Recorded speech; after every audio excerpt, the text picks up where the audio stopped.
अस्सलाम वालेकुम dear viewers, असांजे चैनल ते खुश आमदीद। Quaid e Awam university of engineering and science and technology जी एडमिशन हली रही है, जंहिंजी लास्ट डेट पहिरियां जेको आहे 31 मई 2025 हुई। उनखे वधाए करे यूनिवर्सिटी जेको आहे 5 जून 2025 रखी है। जिन बि कैंडिडेट अञा कायदे Awam university of engineering science and technology में अप्लाई नाहे कयो त उहे कैंडिडेट अप्लाई करे एडमिशन वठी सघनि था। त एडमिशन जे लाइ जेके एलिजिबिलिटी क्राइटेरियाज़ हुया, कहिड़ा कहिड़ा डिग्री प्रोग्राम्स आहिनि, ही यूनिवर्सिटी वेबसाइट ते तव्हांखे कंप्लीट हिन जो डॉक्यूमेंट मिली वेंदो।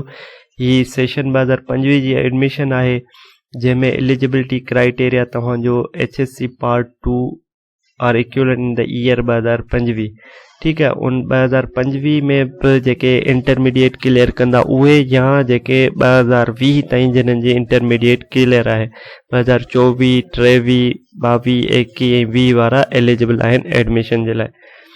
त जेको HSC में तव्हांजो 60% मार्क्स हुजनि फॉर इंजीनियरिंग प्रोग्राम जे लाइ, ऐं 50% मार्क्स हुजनि जेके ऑल साइंस एंड टेक्नोलॉजी जे जेके बि प्रोग्राम आहिनि। उन खां अलावा ही बैचलर ऑफ इंजीनियरिंग जा प्रोग्राम्स आहिनि, तव्हां ॾिसी सघो था। Civil engineering, building and architecture, mechanical, ऐं ही पूरी लिस्ट आहे, तव्हां पास करे वीडियो खे ॾिसी सघो था।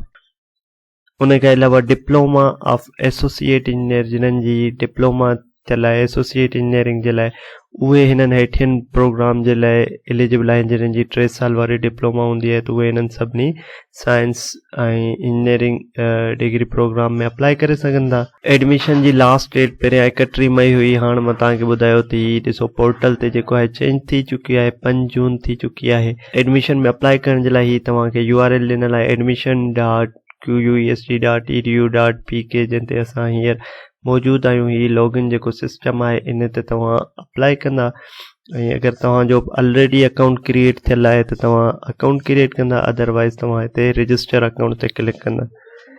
जीअं ई तव्हां रजिस्टर अकाउंट ते क्लिक कंदा थी, तव्हां पंहिंजी इंफॉर्मेशन ॾेई ऐं पोइ तव्हां जेको आहे सो अप्लाई एलिजिबल थी वेंदा अप्लाई करण जे लाइ। पोइ वरी अची तव्हां लॉगिन ते पंहिंजो लॉगिन कंदा। हिते अची तव्हां पंहिंजो CNIC जेको तव्हां पासवर्ड क्रिएट करे लॉगिन करे फॉर्म फिल कंदा। उमेद था कयूं त तव्हांखे इंफॉर्मेशन मिली वई हूंदी। कायदे Awam university of engineering and technology तरफ़ां एडमिशन्स हली रहियूं आहिनि। एडमिशन्स जी जेका लास्ट डेट आहे उहा 5 जून 2025 आहे। त बाक़ी कुछ ॾींहं बचिया आहिनि, तव्हां जल्दी जल्दी हिन में अप्लाई करे छॾियो। मज़ीद इंफॉर्मेटिव वीडियोज़ जे लाइ असांजे चैनल खे लाइक कयो, सब्सक्राइब कयो, त जीअं असांजी ईंदड़ हर नई वीडियो मथे पहुची सघे। अल्लाह हाफ़िज़।